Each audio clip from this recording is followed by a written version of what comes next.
Ah, à partir de... On a Pei-Vav Amoud Aleph. Pei-Vav Amoud Aleph, plus ou moins au milieu de la page, où c'est écrit... Salut David, chez vous, où c'est écrit Tanu Rabbanan. Vous voyez, on reprend juste une ou deux, trois lignes comme ça. Tanu Rabbanan, Poletet Shichvat Zera. On avait vu dans la Mishnah que la Mishnah nous dit qu'une femme duquel sort de la semence le troisième jour, c'est tamé. Donc, selon la Mishnah, l'auteur de la Mishnah, le troisième jour, elle est tamé. Elle est toujours tamé. À partir du quatrième jour, non.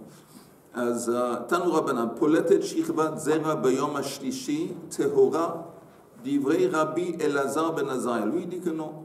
Il dit à partir du troisième jour, la semence c'est plus, comment on dirait, efficace. Oui, c'est plus potent. Il n'y a plus de, comment on dit potent.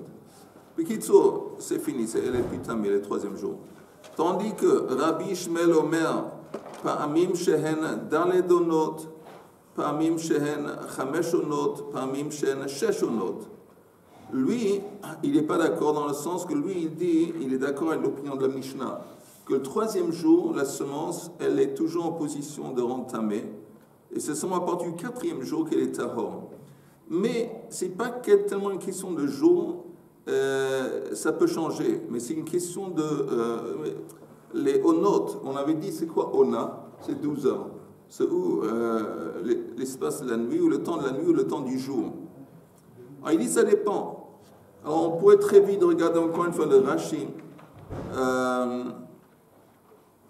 Le Rashi qui dit Beyom ha-shlishi. Vous voyez le Rashi qui dit un peu plus en bas, le titre du Rashi c'est Beyom ha-shlishi. Kegon sheshimsha bechamishi. Par exemple, elle a eu des relations le jeudi. Le jeudi. Vepalta shirvat zera b'shabbat. Et il y a toujours eu de la semence qui est sortie de elle le Shabbat. Donc, le Shabbat, c'est le troisième jour vis-à-vis des jeudis. H, il dit Loshna sheshimsha trilat leil chamishi deishta'e arba onot shlemo. Il n'y a pas de différence si elle a eu ses relations conjugales au début de la nuit, juste au début de la nuit du jeudi. Comme ça, il y a exactement 4 onotes entières. La nuit du jeudi, le jour du jeudi, la nuit du vendredi, le jour du vendredi. Mais 4 notes, c'est pas 3 jours. Non, exactement. Non, c'est 2 jours. C'est 2 jours, mais c'est pour ça qu'il dit, c'est si le Shabbat, parce que tout le monde est d'accord que le Shabbat, on a reçu la Torah. Donc si le Shabbat, il y a de la semence qui sort, on s'en fout, parce que ça n'impacte plus, ça ne rend plus tamé.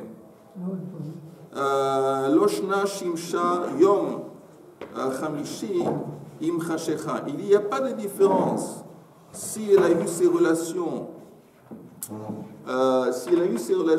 au début de la nuit du jeudi. C'est quoi la nuit du jeudi? La nuit comme un jour juif, la nuit avant le jour.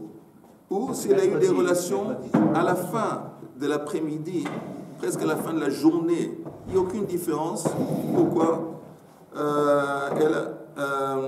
Delo ishta'e el amixat chamishi veleil vav deleika el ashtei onot shlemot, parce qu'il dit il dit mixat ayom kekulo. Il y a un principe qu'un petit peu du jour, c'est considéré comme la journée entière.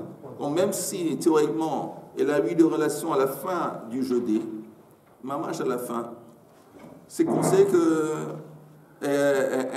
le jeudi, on prend en compte le jeudi. Voilà. Mais il n'y a pas d'explication. Pourquoi on fait ça? Par facilité. Pourquoi on dit que le début c'est pas. Non, c'est pas. Non, le début c'est pas. Pourquoi on dit qu'on considère qu'un petit peu de la journée c'est comme un jour entier?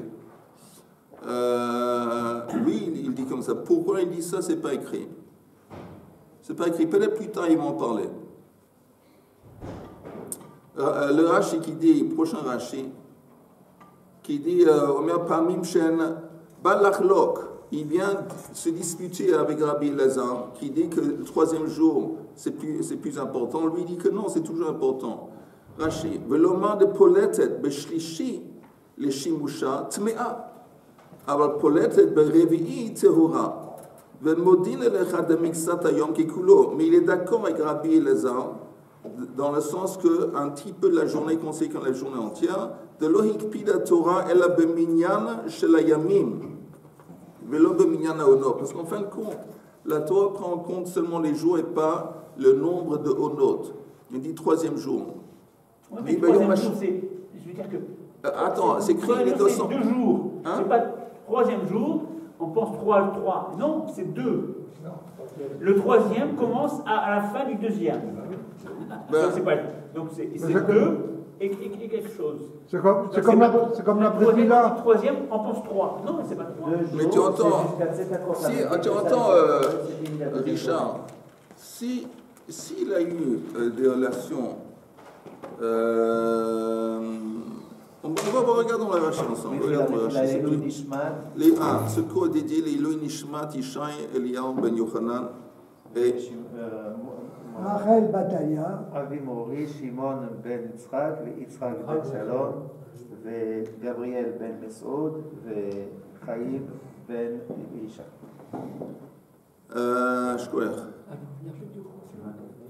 Alors regardons encore une fois le Rashi. Le Rashi qui dit Vepamim Shem Arba Onot. Vous voyez? Il y a des fois qu'on va avoir 4 onot entières. Shlemot. Shim Shimsha Dalet Beshabbat. Si elle a eu des relations le quatrième jour de la semaine, ça veut dire mercredi. Im Chashecha, avant la tombée de la nuit. Plitata Tmea Ad Trilat Shabbat. Ça veut dire que jusque le début du Shabbat, elle est en position, c'est la semence qui sort, elle est en position de l'étamé. Ça veut dire. Mercredi dans la nuit, tu veux dire? Ça veut dire qu'elle a eu une relation, même la fin du mercredi. La fin de l'après-midi, elle a eu une relation de l'après-midi du mercredi. Avant cet accord Chavit. Avant cet accord Ben Hashmashot. Alors tu prends en compte 4 notes, il y a 4 notes. La nuit du jeudi, le jour du jeudi, la nuit du vendredi. On prend en compte le jour du mercredi, si c'est avant. T'as raison, on prend en compte le jour parce que lui il dit qu'en fin de compte, elle est toujours Tméa pendant 3 jours. 3 jours. Et donc, comment tu trouves 3 jours? Alors, s'il a eu des relations dans le mercredi, tu prends en compte aussi qu'il y a un petit peu du mercredi où elle s'est déjà séparée de son mari. Ça, vendredi et la nuit. Oui. Non, mais c'est-à-dire que samedi matin, ça veut dire que samedi? C'est-à-dire que Shabbat. Parce que, encore une fois, la Torah prend en compte les jours. Alors, elle a arrêté de cohabiter avec son mari le mercredi. Oui. Elle a arrêté le mercredi. Non, elle a arrêté le mercredi. Donc, il savait vis-à-vis des jours. Il y a mercredi, jeudi et vendredi. Mais si tu comptes les notes, il y en a seulement 4. Ça, c'est ce qu'il est en train de dire. Oui. Parce que Ksat Ayom Kekulo. Nuit, vendredi. Non, je répète. Là, mercredi, c'est J'ai un problème comme ça. Non, t'as pas de problème du tout. Tu me dis 3 jours. Je veux juste citer 3 jours, ça fait 6 aux notes. Je veux juste citer, voir si je trouve la citation de la Torah. Ah, oui, c'est écrit Eyu nechonim leshloshet yamim, al titshu elisha. C'est-à-dire que pour 3 jours, c'est comme ça qu'il aborde le verset Rabbi Ishmael. Pour 3 jours, vous devez être séparés de vos femmes. D'accord. Et il y a un autre principe que Ksat Yomo Kekulo. Un morceau de la journée considéré comme la journée entière. D'accord. Mercredi, jeudi, vendredi, Shabbat, je peux avoir des relations. Exactement. Ah. Exactement. En dépit du fait qu'en fin de compte, si tu comptes les Onot, il y en a seulement eu 4. Parce qu'il y a théoriquement, si elle a eu des relations l'après-midi, mercredi après-midi. Oui. Alors, il y a mercredi. Tu comptes mercredi vis-à-vis du jour. Ah, mais pas vis-à-vis de la Mais Léonot, tu veux pas. Léonot, par définition, c'est 12 heures. D'accord. Alors, vis-à-vis des 12 heures, c'est seulement eu la nuit du jeudi, le jour du jeudi, la nuit du vendredi. Tu as eu 4 notes. Et ce qui compte, c'est les jours. Jeudi soir, vendredi dans la journée. En dépit du fait que tu as seulement 4 notes, tu as néanmoins 3 jours. Tu as compris cette idée? Jeudi 2 et vendredi 2. Toi, tu as compris l'idée? Moi, Il dit que pour 3 jours, vous devez. La Torah dit 3 jours de séparation. Donc c'est interdit. Elle s'est séparée le mercredi, même si c'est simplement une petite portion de la journée. Mais néanmoins, le mercredi, on prend ça en compte. Le jeudi, séparation. Jeudi, séparation. Vendredi, séparation. En dépit du fait que si tu comptes des notes, c'est possible qu'il y avait seulement 4 notes. de mercredi à jeudi, c'est un J'ai jour. compris. Jeudi, de mercredi à jeudi, de jeudi à vendredi, c'est un autre jour. Ça fait 2 jours. Ben, si ça va être le mercredi après-midi. Mercredi après-midi. Alors, c'est écrit, Eddie, Mixatayom Kekulo. Même un petit morceau de la journée, c'est considéré comme la journée entière. Donc, s'il s'est séparé de son mari après qu'elle a eu des relations conjugales le mercredi après-midi, c'est comme s'il s'est séparé mercredi. Il y a une séparation mercredi, après jeudi, après vendredi. Alors attends, celui qui dit sionot, celui qui parle de sionot. Attends, on va voir dans le Rashi. On reste dans le Rashi. Rashi dit, selon l'opinion de Rabbi Ishmael, ça dépend. Il y a des fois que, en fin de compte, quoi que ce soit, les 3 jours, elle doit 3 jours après les relations, c'est la semence qui sort, ça l'a entamé. Mais les 3 jours, quelquefois, Rashi dit que c'est 4 notes. Regardez le prochain Rashi. Kol hakavod, René, que tu as fini pour trouver un endroit. Officiellement.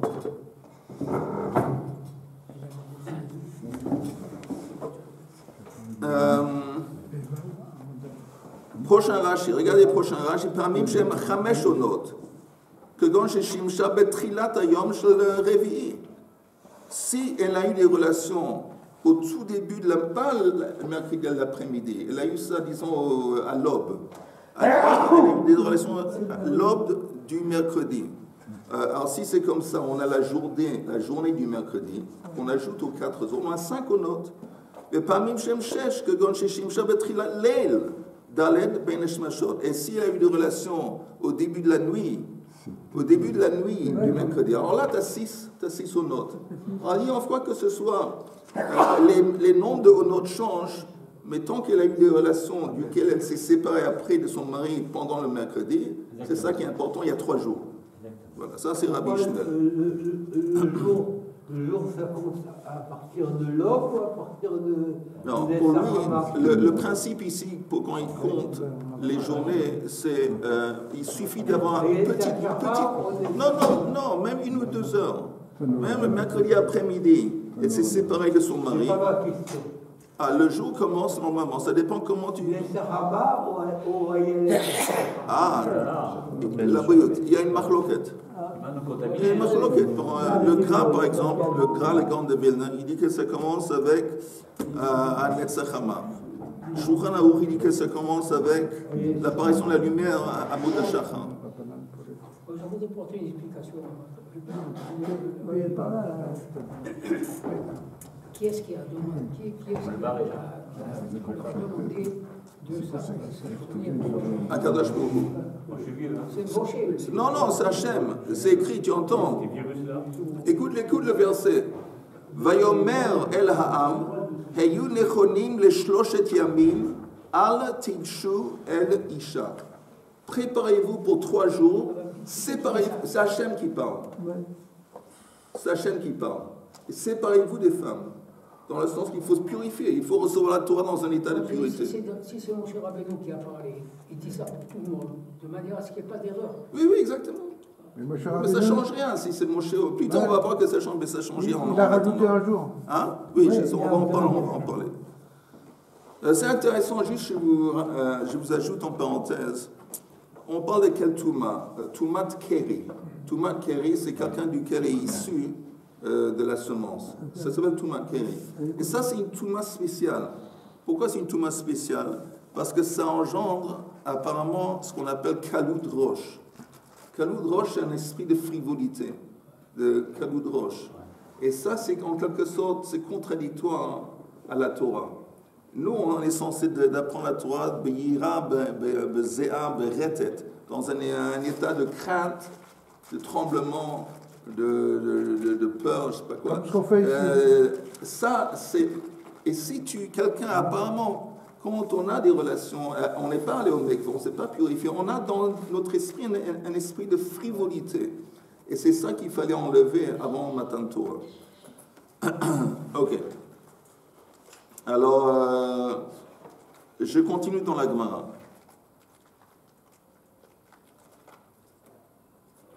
Rabbi Akiva, maintenant, troisième opinion. Rabbi Akiva omer le olam chamesh.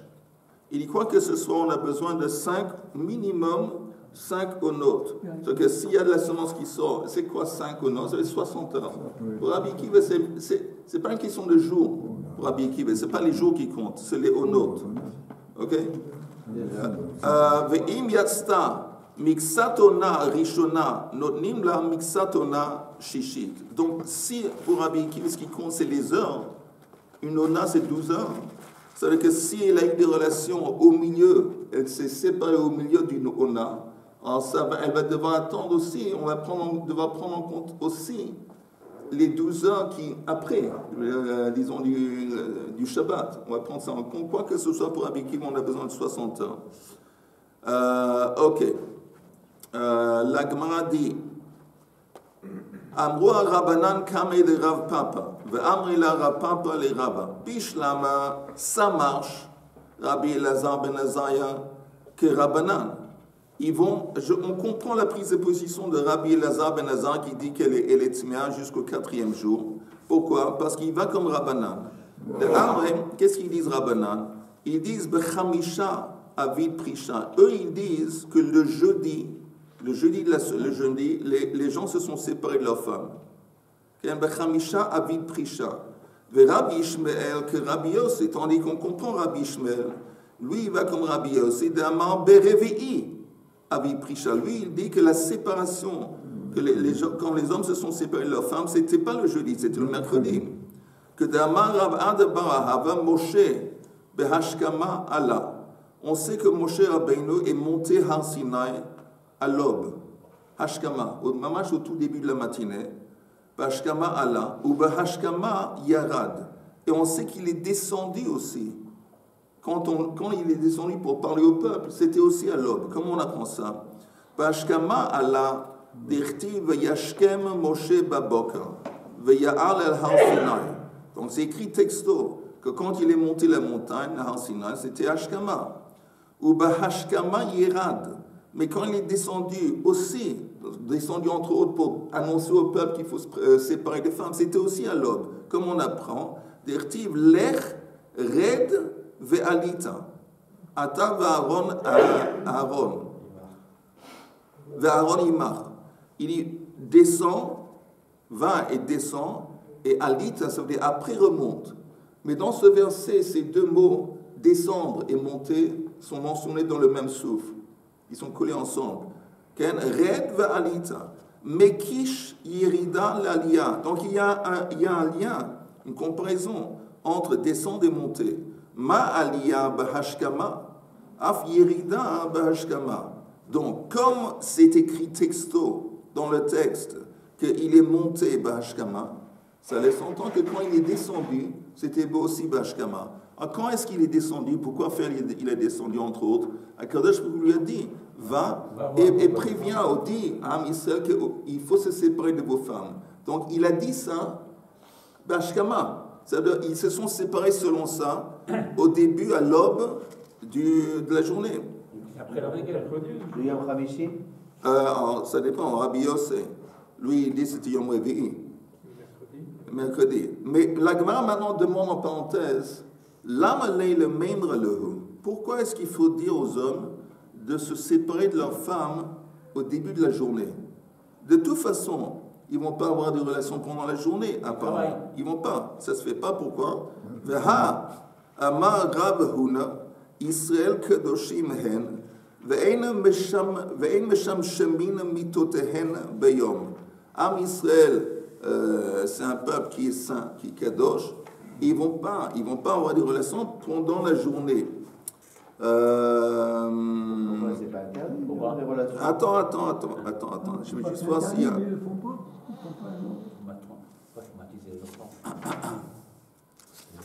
Je vois ici. Regardez juste l'avant-dernière ligne du Rashi.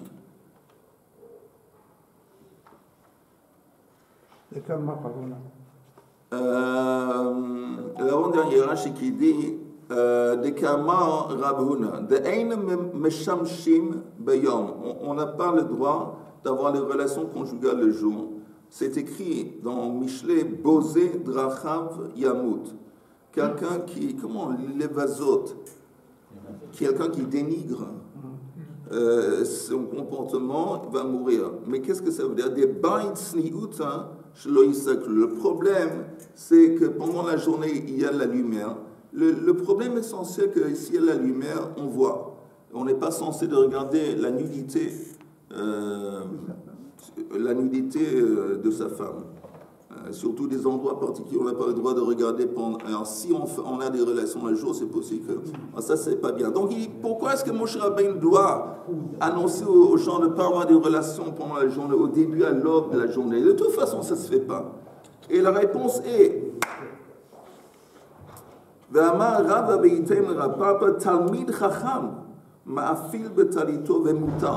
Si le type, c'est un Talmid Chacham, ça ne veut pas dire nécessairement au sens littéral un Talmid Chacham, mais quelqu'un qui est tsanoua et qui sait la halakha, il va, même pendant la journée, ma'afil betalito, il va prendre un habit ou son talit, il va le mettre en dessous sur la fenêtre, de sorte que ça va être sombre. Et il sait que ça ne se fait pas de regarder. Comme lui, il sait que ça, donc il ne va pas le faire. C'est permis. Ça ne veut pas dire que, bon, c'est permis. Donc la conclusion, Chaim, c'est que oui, on peut. On peut pendant la journée, mais ce n'est pas recommandé de faire ça souvent. Et si, c'est à la condition que si ça se fait la journée, c'est sombre. C'est sombre. Ça veut dire que maman, c'est aussi sombre que possible. Oui.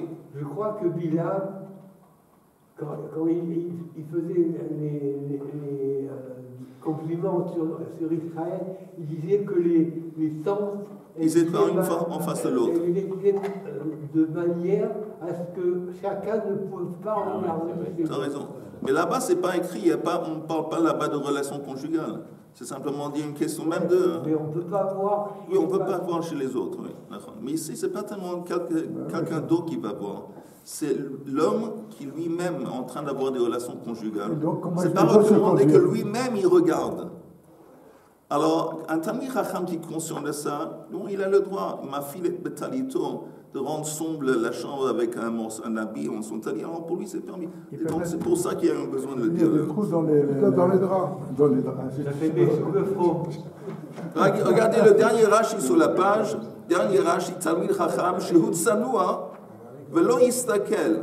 Lui, il est pas, on peut faire confiance en lui qu'il est tsanoua, il ne va pas regarder. Sagilei de ma'afil betalito. Donc, lui, pendant la journée, ce serait permis, ce serait suffisant de rendre sombre la pièce avec un talit. Ok, maintenant on tourne la page. Veha, la Gemara dit, mais taboulei yom ninu. Selon toutes ces chitotes, en fin de compte, quand est-ce que la femme est allée au mikvah? Disons qu'elle a eu une relation conjugale, c'est ça le jeudi ou le mercredi, son rabbi. Mais quand est-ce qu'elle est allée au mikvah? La nuit du Shabbat. La nuit du vendredi. Oui, pas avant.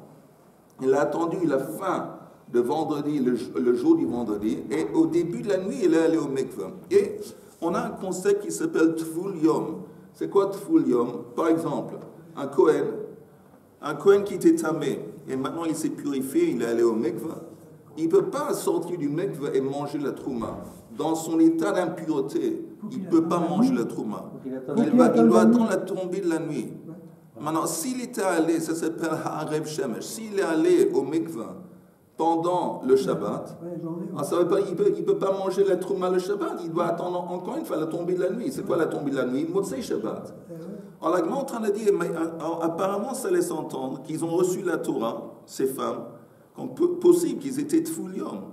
Parce que si tu me dis qu'ils vont au mikvah la nuit de Shabbat, ils doivent attendre normalement pour être purs à fond, pour plus être considérés comme Tful Yom, Motzei Shabbat. Vous avez compris? Alors, la Gemara dit, regardez juste. Ils peuvent y aller avant. Hein?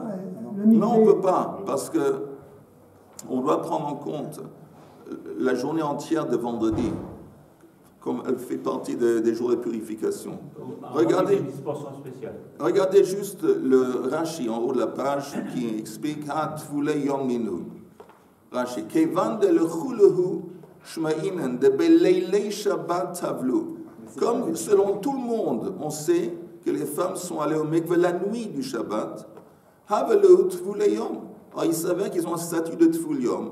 Chez Kiblu Torah, quand ils ont reçu la Torah, qui était le lendemain, le matin du Shabbat. Chez Lo Yalehem Ha'arev Shemesh. Ils n'ont pas subi la tombée de la nuit. Achar Tfila, après qu'ils sont allés au mikveh. Vekevan Dahachihu, et que le Meima de Mi Be'od Yom Tavlu Sham.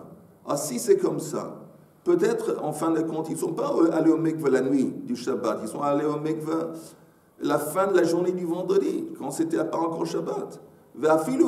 Et néanmoins, si c'est comme ça, qu'ils sont allés au mikveh avant le Shabbat, et ça veut dire qu'ils sont allés à la fin de l'après-midi du vendredi, ça veut dire néanmoins que s'ils avaient une plita, la semence qui était sortie, une goutte de semence qui était sortie, ils sont considérés comme tahor.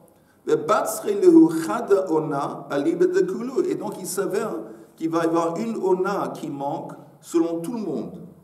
Il est en train de dire comme ça. Apparemment, ça va sans dire, je dis bien apparemment, ça va sans dire qu'ils ont accepté la Torah quand ils n'étaient pas de Tful-Yom. Quand ils sont allés au mikveh, après le mikveh, ils ont subi la tombée de la nuit. Alors, si c'est comme ça, ça veut dire qu'ils sont allés au mikveh avant la nuit du Shabbat. Alors, si c'est comme ça, il y a une ona qui manque pour tout le monde. Parce que la ona du vendredi, la journée du vendredi, elle n'est pas là. Ok, c'est ce qu'il est en train de dire. Mais en fin de compte, la Gemara dit, c'est pas de problème avec Tful Yom. Abaya, vous voyez, en haut de la ligne, Abaya bar Ravin ve Rav Chanina bar Ravin de Amri Tarvayu nitna Torah le Tful Yom. Pas de problème, la Torah a été donnée à des gens qui sont Tful Yom. On n'a pas eu besoin pour que ces femmes vont attendre la tombée de la nuit. Pourquoi? On va voir.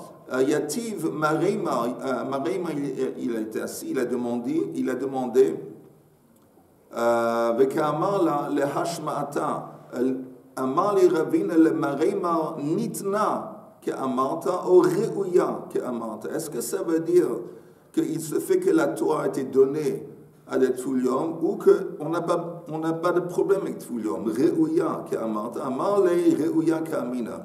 Regardez juste le Rashi qui dit Reuya que Amina. C'est 5 lignes dans la page. Reuya que Amina. Reuya linaten le Tfulei Yom. La Torah, c'était apte, c'était parfaitement permis de donner la Torah à des gens qui étaient Tful Yom. V'kesavre hanetanai lo hikpida Torah al Tfulei Yom de l'oktiv ha'arev shemesh ela li'inyan kodashim. La seule fois où la Torah parle de ce concept d'attendre, c'est pas suffisant d'aller au mikveh, il faut attendre la tombée de la nuit, c'est dans le contexte de manger des kodshim, des choses qui sont saintes, qui ont une sainteté, des offrandes et la trouma. Helkar, donc, kol shlosha yamim ha'amurim le'inyan prisha, huzkeku liyot, kodem tfila. Et donc on retourne à ce qu'on a dit avant. Vendredi, c'était vendredi entier. Et ils sont allés au mikveh pas la fin du vendredi, au début du Shabbat. Au milieu, néanmoins, l'onitna les tfulei yom. Pendant la nuit. Pendant la nuit, au début de la nuit. L'onitna les tfulei yom, les filles chez Tavlu mi be'od yom. Mais en fin de compte, qu'est-ce qui s'est passé historiquement?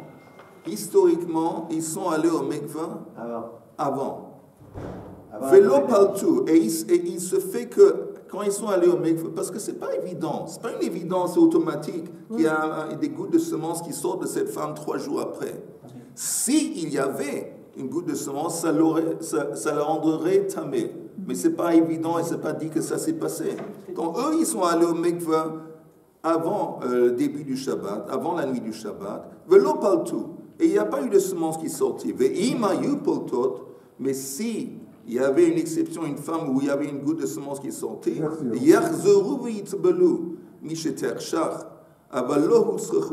alors là, dans ce cas, elle aurait eu besoin d'aller encore une fois dans le mikveh pendant la nuit du Shabbat, mais ça ne s'est pas passé. Donc, on est en train de dire la conclusion qu'ils se sont trempés dans le mikveh avant le début de la nuit, mais en sachant que s'il y avait néanmoins une goutte de semence qui était sortie après, ils seraient obligés encore une fois d'aller au mikveh après ces gouttes de semence pour être en position de recevoir la Torah le lendemain. Encore quelques lignes. L'essentiel, c'est pas à quel moment à quel moment elles vont au mikveh. L'essentiel, c'est que au moment où on reçoit donc les Matan Torah, elles soient dehors. Oui, absolument. C'est ça l'essentiel. Oui, oui. Bon, alors, que ce soit un petit peu avant. Mais à ce moment-là, elles étaient dehors. Oui, oui, l'essentiel qui vont dehors. C'est quoi les Meramav? Marima. Marima, le nom d'un chacham, le nom d'un sage. Non, Amar les Ravina, les Marima, c'est le nom d'un sage. Le nom d'un sage. Très vite, j'aimerais juste vous dire un truc sur Yitzhak. La seule paracha dans la Torah dans laquelle Yitzhak Avinu, c'est vraiment le protagoniste, c'est le truc, c'est le Toldot. Et il y a une chose, un trait caractéristique de Yitzhak qui est unique à Yitzhak. C'est quoi le trait? Le fait qu'il était très, très riche. La Torah dit Vayizra Yitzhak ba'aretz ahi vayimsa bashana ahi mea sha'arim vayivacheu adonai. Ok, c'est écrit qu'il a semé dans ce pays pendant cette période bashana ahi mea sha'arim. Rashi dit, ça veut dire quoi? Bashana ahi be'eretz ahi bashana ahi shnehem lama lomar sheha'aretz kasha Shana Kasha. Ça nous enseigne que le temps était dur parce qu'il y avait une sécheresse. L'endroit dans lequel il a semé, c'était dur parce que ce n'était pas une terre très fertile.